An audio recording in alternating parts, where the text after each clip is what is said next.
नमस्कार दोस्तों। Law of one यानी एक का कानून, या कह लीजिए एक के तरीके, या कह लीजिए एक का ज्ञान, यह उसका 26वां सत्र है जो कि फरवरी 17 1981 को रिकॉर्ड किया गया था।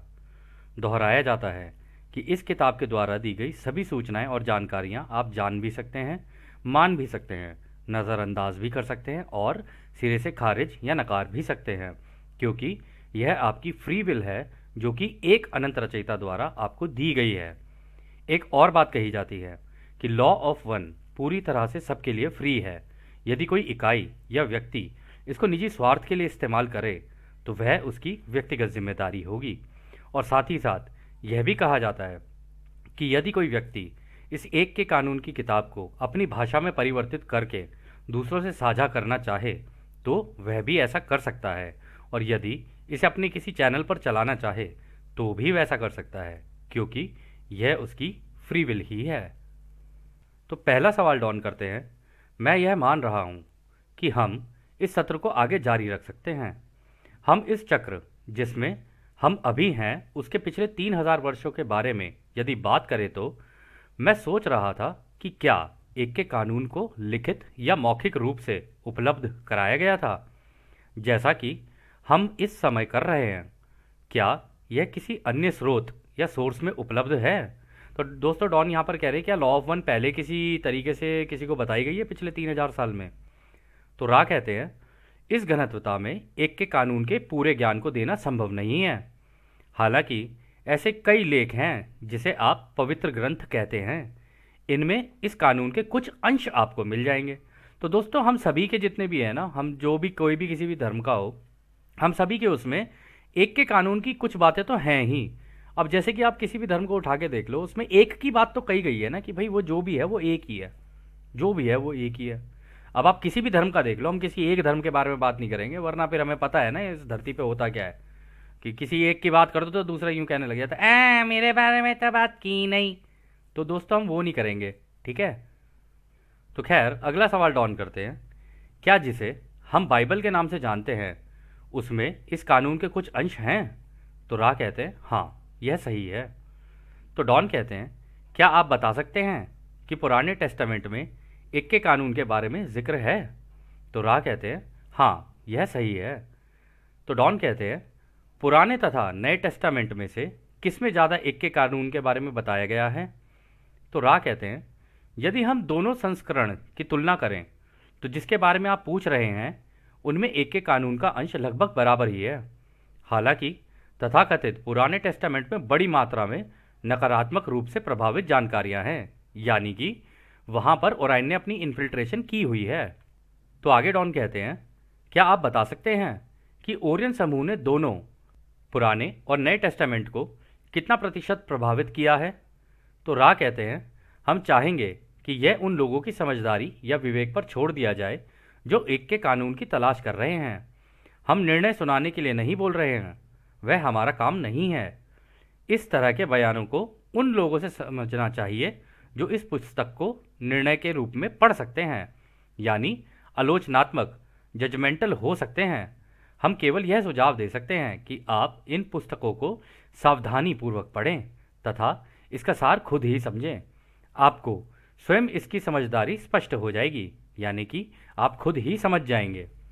तो दोस्तों यहाँ पर रा की एक समझदारी देखने को मिली है कि जब डॉन ने पूछा कि आप हमें बता सकते हैं इसके अंदर कितना है जो ओराइन ने कर रखा है, कितना है ये इसने कर रखा है या किसी ने भी कर रखा है, तो उन्होंने इस बात को एक तरीके से जवाब नहीं दिया। उन्होंने कहा कि भाई हम तुम्हारे ऊपर छोड़ते हैं, तुम देख लो इसके अंदर तुम्हारी आज़ादी का उल्लंघन कहाँ कहाँ हो रहा है।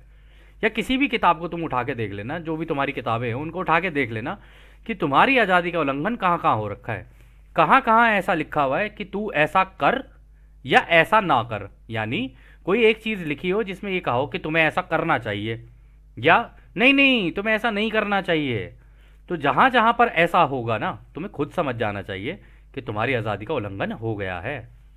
तो खैर आगे डॉन कहते हैं क्या रा ने इस शताब्दी में पिछले 80 वर्षों में हमारे किसी भी लोगों के साथ संपर्क किया है? तो रा कहते हैं हमने कोई संपर्क नहीं किया है।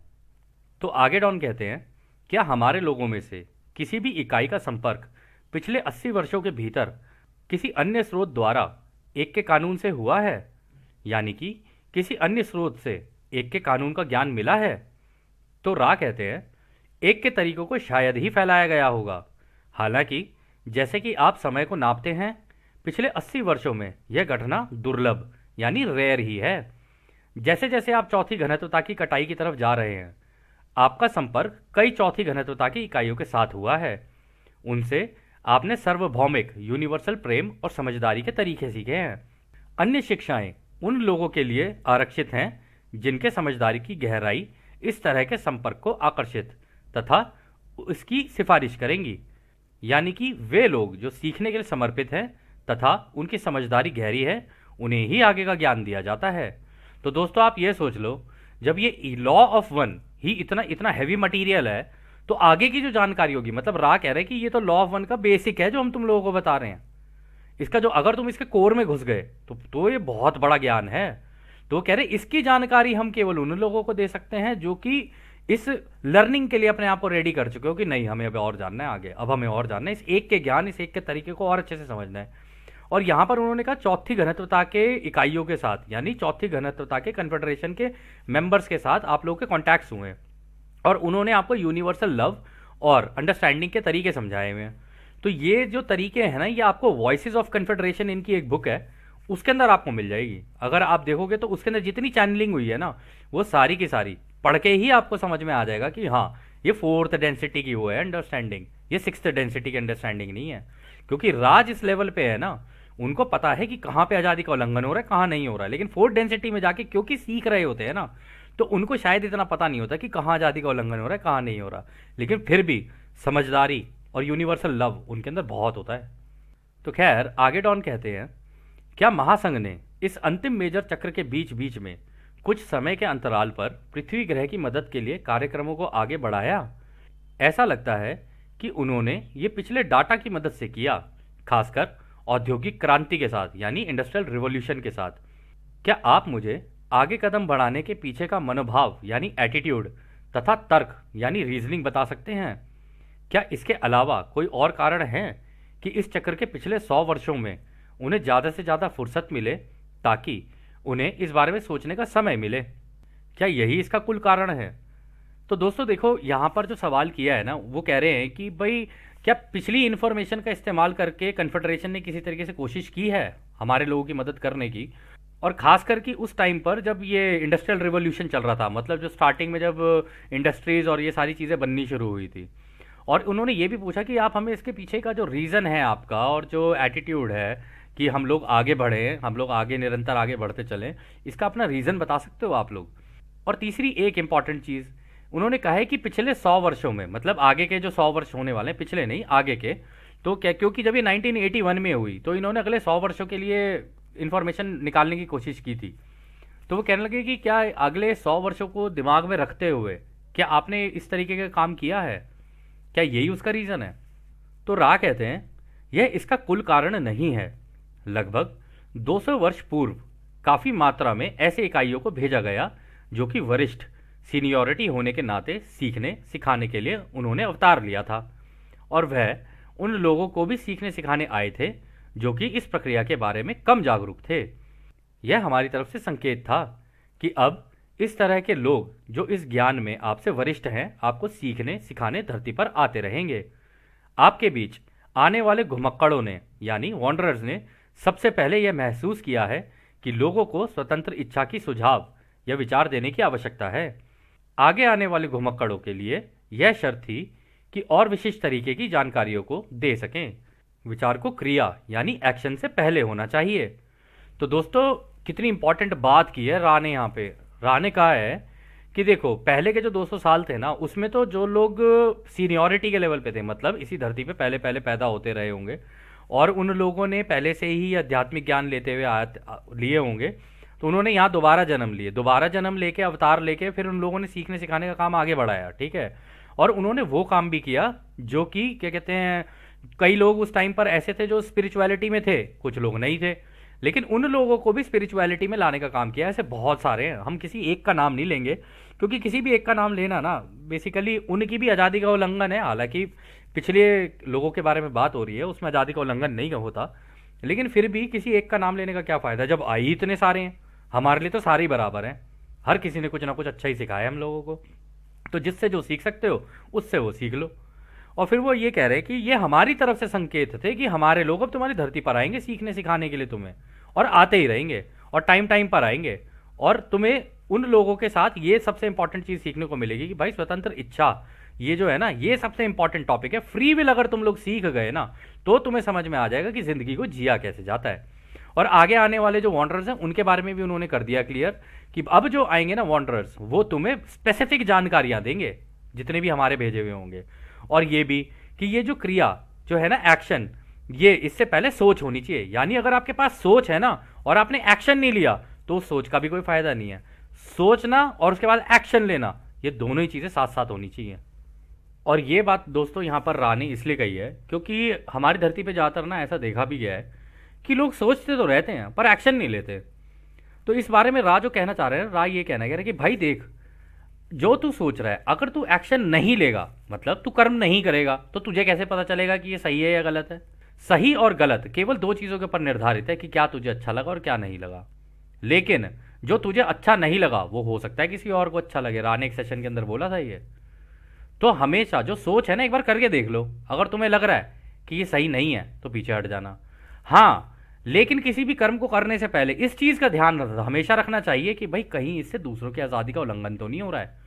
कोशिश अपनी तरफ से पूरी करनी चाहिए कि मेरी वजह से किसी की फ्री विल का इन्फ्रिंजमेंट ना हो। और इसके दो तरीके हैं। तरीका नंबर 1, या तो आप पूछ सकते हो, और तरीका नंबर 2, या आप मांग सकते हो। मतलब पूछ लो कि भाई ऐसा है, ऐसा है, ऐसा है, ऐसा है, पूछ लो। और दूसरा, किसी से मांग सकते हो। इस केस में दूसरे वाले की आज़ादी का उल्लंघन नहीं होगा। अगर उसकी इच्छा होगी तो कर देगा, नहीं होगी तो कोई बात नहीं, छोड़ दो। लेकिन एक्सपेक्टेशन मत लगा के रखो कि हाँ यार वो कर ही देगा ऐसा। अगर आपने एक्सपेक्टेशन लगाई तो आपके अंदर दुख आएगा। ठीक है, तो दुख से बचने का सबसे बढ़िया तरीका जो है ना, वो ये है कि एक्सपेक्ट मत करो। ये सोच के करो कि भाई मैं अपनी फ्री विल एक्सरसाइज कर रहा हूं, देखूं क्या होता है। तो उस केस में क्या होता है ना, आप सीखते चले जाते हो, तेजी से आपकी लर्निंग होती है, क्योंकि आपके लिए सारी चीज़ें एक लर्निंग का हिस्सा हो जाती हैं। ये तरीका हम लोगों ने इसी बुक से सीखा था, तो हम लोगों ने आप लोगों को पहले ही बता दिया। तो खैर आगे डॉन कहते हैं, मैं सोच रहा हूँ कि क्या इब्राहिम लिंकन संभवतः एक घुमक्कड़ हो सकते थे, यानी क्या वो एक वॉन्डरर थे। तो रा कहते हैं यह गलत है। वह एक सामान्य व्यक्ति थे जो इस धरती का ही था, जिसने स्वेच्छा से अपने शरीर को छोड़कर जाना चुना था, तथा किसी दूसरी इकाई को उसके शरीर में स्थायी रूप से उपयोग करने की अनुमति दी थी। घुमक्कड़ों के संदर्भ में यह बहुत ही दुर्लभ घटना थी।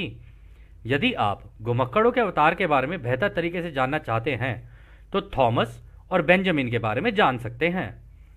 तो यहाँ पर वही वाली बात हो रही है कि उसको लग रहा था डॉन को कि हो सकता है इब्राहिम लिंकन जो है वो एक वॉन्डरर हो, बट ऐसा नहीं था। इब्राहिम लिंकन ने अपना शरीर छोड़ दिया था, उनके अंदर एक वॉन्डरर की आत्मा आ गई थी। तो ये उनका एक पैक्ट हुआ था कि तुम मेरे शरीर से कर लो फिर काम, अगर तुम लोगों को करना है तो खैर आगे डॉन कहते हैं, मैं यह अनुमान लगा रहा हूँ कि आप थॉमस एडिसन और बेंजामिन फ्रैंकलिन के बारे में बात कर रहे हैं।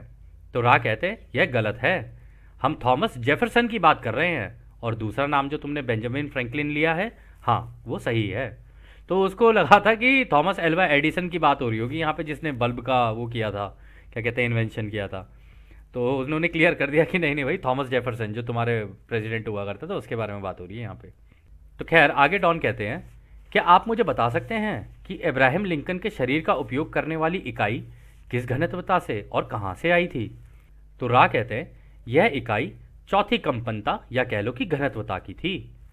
तो डॉन कहते हैं मैं मान रहा हूँ कि वह सकारात्मक थी, यानी पॉजिटिव थी। तो रा कहते हैं हाँ यह सही है।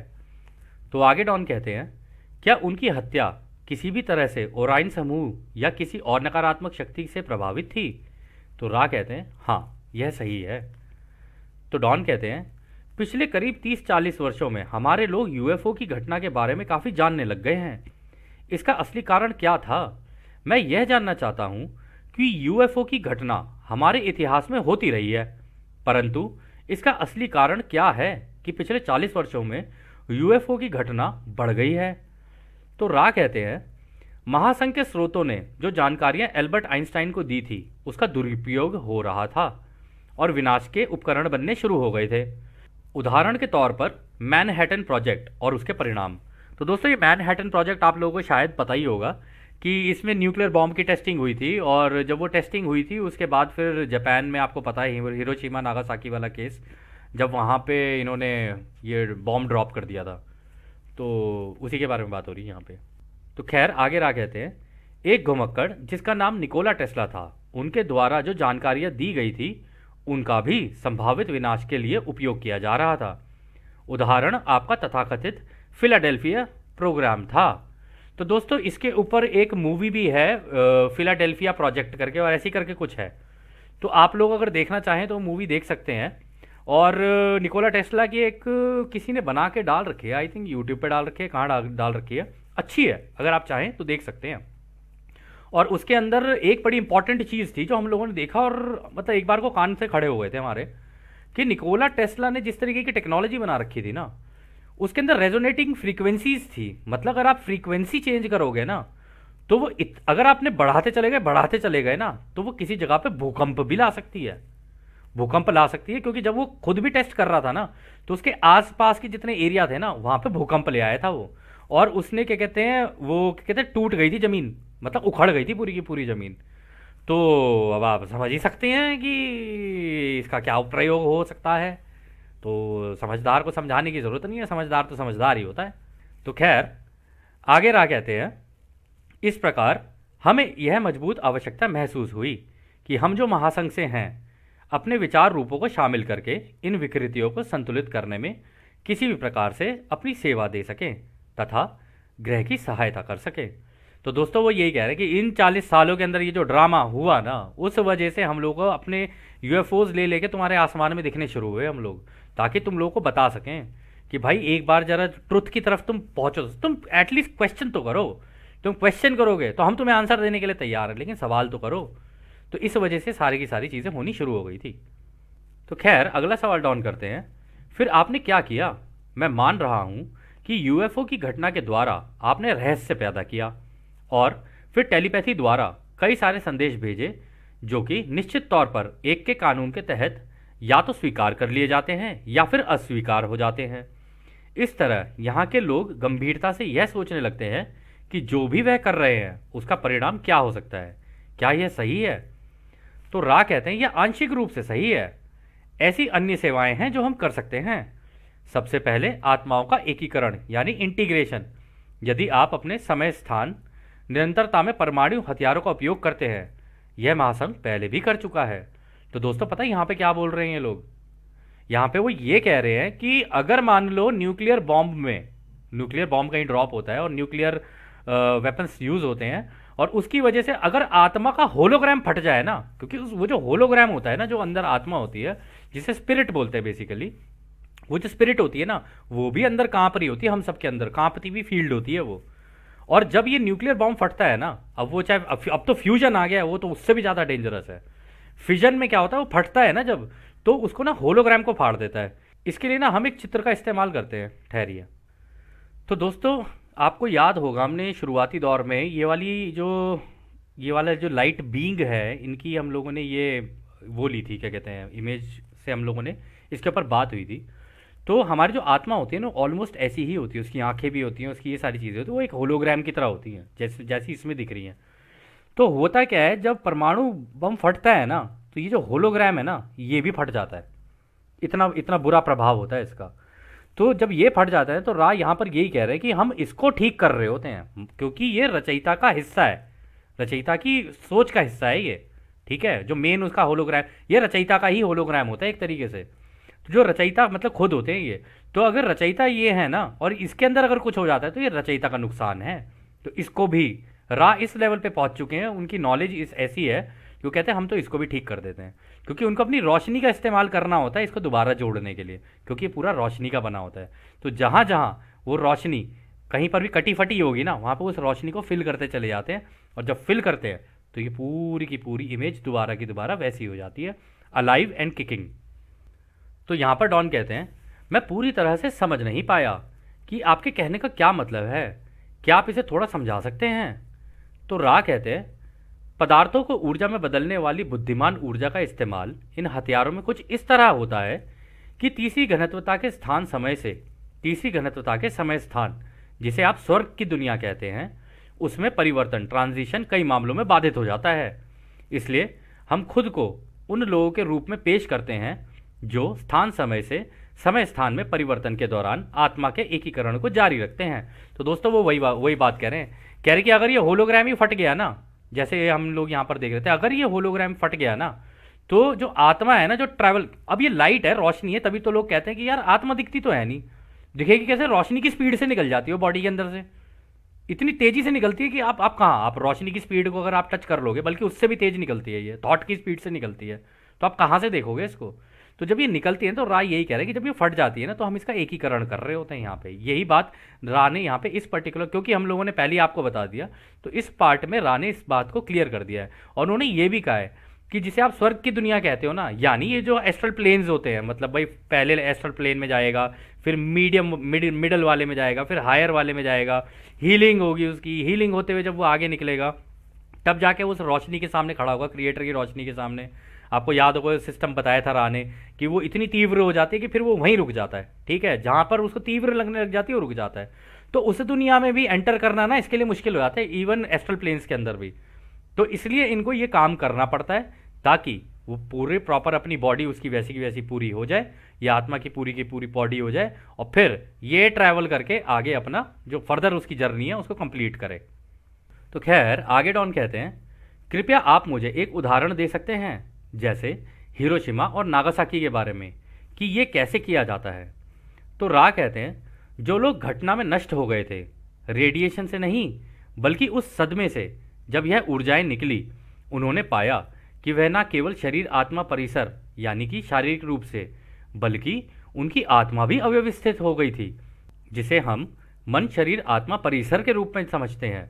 वो पूरी तरह से व्यवस्थित हो गया था, उसमें पुनः एकीकरण रीइंटीग्रेशन की कोई संभावना नहीं बची थी।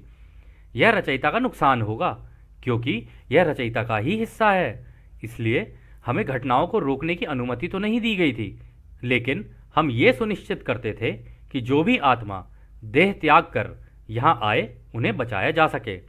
यह हमने उन घटनाओं में किया था जिसका आपने अभी उल्लेख किया है। बिना किसी आत्मा या उसका भाग या होलोग्राम या अनंत रचयिता के स्थूल जगत मैक्रोकॉस्मिक से सूक्ष्म जगत माइक्रोकॉस्म को खोए हुए, यानी कि रचयिता का कोई भी हिस्सा नहीं खोता है। तो दोस्तों वो वही बात कह रहे हैं, कि क्योंकि ये रोशनी की बनी होती है ना, इस वजह से हम लोग इसको रोशनी के तरीके से ठीक करते हैं पहले, और जब ये ठीक हो जाती है ना, फिर हम इसको आगे वो ट्रैवल करवाते हैं फिर। तो खैर अगला सवाल डाउन करते हैं, क्या कार्ला से खांसी कराने के बाद मुझे थोड़ा बता सकते हैं कि आपने इसे कैसे पूरा किया? तो रा कार्ला को अलाउ करते हैं, और वहाँ से लिखा हुआ है यहाँ पे खांसी, तो कार्ला खांसती है खो, फिर उसके बाद बात शुरू होती है। तो रा कहते हैं, अलग अलग आयामों में डायमेंशन के ऊर्जा क्षेत्र के समझदारी के कारण हम ऐसा कर पाए। ये ऊर्जा क्षेत्र जितने ऊंचे या ज़्यादा सघन होते हैं, वो नीचे के कम सघन ऊर्जा क्षेत्रों को नियंत्रित करते हैं। तो दोस्तों यहाँ पे पता है वो क्या कह रहे हैं, ये जो एनर्जीज होती है ना, ये हायर से लोअर लेवल पे जाती हैं। यानी कि अगर हम इस पिक्चर को देखें ना, तो इस पिक्चर में अगर आप देखोगे ना, कहीं कहीं पे थोड़ी सी डेंस होगी, मतलब कहीं कहीं पे रोशनी ज़्यादा है, कहीं कहीं पे कम है। तो वो कहते हैं जहाँ पर ज़्यादा होती है ना, पहले हम वहाँ पर देख रहे होते हैं कि हाँ ज़्यादा कहाँ पर है, इसके अंदर कहीं कमी तो नहीं है। जब इसके अंदर देखते हैं ना कि इसके अंदर कहीं कमी नहीं है, तो फिर हम वो वाले हिस्सों को देख रहे होते हैं जहाँ पे कम कमी है, ठीक है, उसमें देख रहे होते हैं वहाँ पे कहाँ कहाँ पे वो दिक्कतें पैदा हुई हैं। तो ये हीलिंग के थ्रू होता है, ये इनकी एक रेस भी होती है, जिसे ये लोग बोलते हैं मास्टर हीलर रेस। वो ये काम कर देती है, आत्मा को भी ठीक कर देती है। अगर आत्मा के अंदर, जैसे आपने सुना होगा कुछ लोग कहते हैं कि यार मेरे जीवन में ऐसा दुख हुआ कि मेरी आत्मा को आघात हुआ है, तो जो आत्मा को आघात हुआ है ना, ये उसको भी ठीक कर देते हैं। चाहे फिर वो आपका रिलेशनशिप ब्रेकअप से हुआ हो, या किसी ने धोखा दिया हो, या कुछ भी किया हो, वो सारी की सारी चीज़ें ठीक कर देते हैं ये। तो यहाँ पर वो यही कह रहे हैं कि बाहर से अंदर की तरफ आते हैं, पहले हम देखते हैं कि हायर पे क्या चल रहा है, फिर हम लोग देखते हैं इनर में अंदर क्या चल रहा है। और जितना अंदर अंदर घुसते जाते हैं तो हम एक एक कण तक जाके देख लेते हैं कि हाँ यहाँ पर दिक्कत है, तो उस कण में अगर ऊर्जा की कमी होती है तो वहाँ पे अपनी ऊर्जा डाल देते हैं। और मतलब ऊर्जा इसी, क्योंकि स्पेस टाइम के अंदर ही है, इसी हवा के अंदर है, कहते हैं वहाँ से खींची और इसके अंदर डाल दी, बस ऐसे करके, और फिर पूरा का पूरा होलोग्राम दोबारा सेट किया, और फिर वो आगे जाने के लिए तैयार। तो खैर अगला सवाल डाउन करते हैं, सामान्य तौर पर आप कह रहे हैं कि आप धरती पर और उसकी आबादी पर परमाणु युद्ध तथा युद्ध के कारण होने वाली मौतों को होने देते हैं, पर आप ऐसी स्थिति बनाने में सक्षम हैं जहां यह मौतें ज़्यादा दर्दनाक ना हों। या फिर मैं ये कहूँ कि स्वर्ग या एस्ट्रल वर्ल्ड में प्रवेश करने के लिए वह इकाई चाहे गोली से मरे या फिर बुढ़ापे से, आप इनमें हस्तक्षेप नहीं करते हैं। क्या यह सही है? तो रा कहते हैं यह गलत है। यह तो और भी दर्दनाक होगा। हालांकि वह इकाई एक इकाई बनी रहेगी। तो दोस्तों वो ये कह रहे हैं कि ऐसा नहीं है कि हम लोग तुम्हें बिल्कुल ही ऑल आउट न्यूक्लियर वॉर पे जाने देंगे। ज़्यादा हीरोगिरी दिखाई तो फिर हम कर भी देंगे ठीक सारा मामला जैसा भी होता है। तो यहाँ पर वो ये कह रहे हैं कि हालांकि हम ये कोशिश ज़रूर करते हैं कि अगर एक वन ऑफ केस में अगर ऐसा हो जाए तो जो इकाई यानी जो होलोग्राम है उसके अंदर की जो आत्मा है वो एक होलोग्राम की तरफ बिल्कुल बनी रहे। अगर ज़्यादा होशियारी दिखाई तो फिर होशियार तो हम भी बहुत हैं, ऐसी तो कोई बात नहीं है। तो आओ होशियारी होशियारी खेल लेते हैं फिर। तो खैर अगला सवाल डॉन करते हैं। क्या आप मुझे उन इकाइयों की स्थिति बता सकते हैं जो नागासाकी और हिरोशिमा में मारे गए थे? इस वक्त उनकी क्या स्थिति है? तो रा कहते हैं इस ट्रॉमा के कारण अभी तक पूरी तरह से उनका इलाज शुरू नहीं हो पाया है। उनकी जितनी हो सके मदद की जा रही है। तो दोस्तों 1940 ये 1981 में हुई थी ये बुक, ठीक है। 1942 या पता नहीं 48 में 47 में शायद आई थिंक ये हुआ था। डेट एग्जैक्टली हम लोगों को याद नहीं है, जब भी हुआ हो। खैर तो इतना पुराना टाइम हो गया, वो कह रहे हैं अभी तो इलाज शुरू भी नहीं हो पाया है। इलाज तो बहुत बाद की बात है, पहले तो वो अपनी चेतना में तो आए, वो निकल के जो आत्मा जो होती है वो उसकी भी अपनी चेतना होती है, ठीक है ना। इसी चेतना का हिस्सा होती है, इसी कॉन्शियसनेस की फील्ड का हिस्सा होती है वो भी। तो कहते हैं पहले वो इस चेतना से अपने आप को जोड़े तो सही। कह रहे जब वो जोड़ेगी तब तो हम इलाज कर पाएंगे उसका। तो इतना विभत्स हो सकता है एक न्यूक्लियर वॉर, जिसको हम लोग बोल देते हैं ना आराम से बड़े कि मार दो इनके ऊपर न्यूक्लियर वॉर, खत्म करो इसकी इनकी कंट्री। बड़ा आसान है बोलना, इस लेवल का होता है वो युद्ध और इस लेवल पे जाके असर पड़ता है उसका आत्मा पे। तो इसलिए अगर कभी भी मांगो ना दोस्तों, हम आपको खैर ये तो नहीं कह सकते आप क्या मांगोगे क्या नहीं मांगोगे, लेकिन कभी भी इस तरीके की चीज़ें मांगनी भी नहीं चाहिए किसी के लिए भी, किसी दुश्मन के लिए भी नहीं मांगनी चाहिए। वो इसलिए क्योंकि उसका उसका जो ट्रॉमा होता है ना वो इस लेवल का होता है। तो खैर दोस्तों इस सत्र को अभी हम यहीं समाप्त करते हैं, क्योंकि ये सत्र लंबा हो सकता है। तो इसको हम अगले सत्र में कंटिन्यू करेंगे। और जैसा कि राह कहते हैं, अब हम आपको उस एक अनंत रचयिता के प्रेम, उसकी रोशनी, उसकी शक्ति और उसकी शांति में छोड़कर चलते हैं।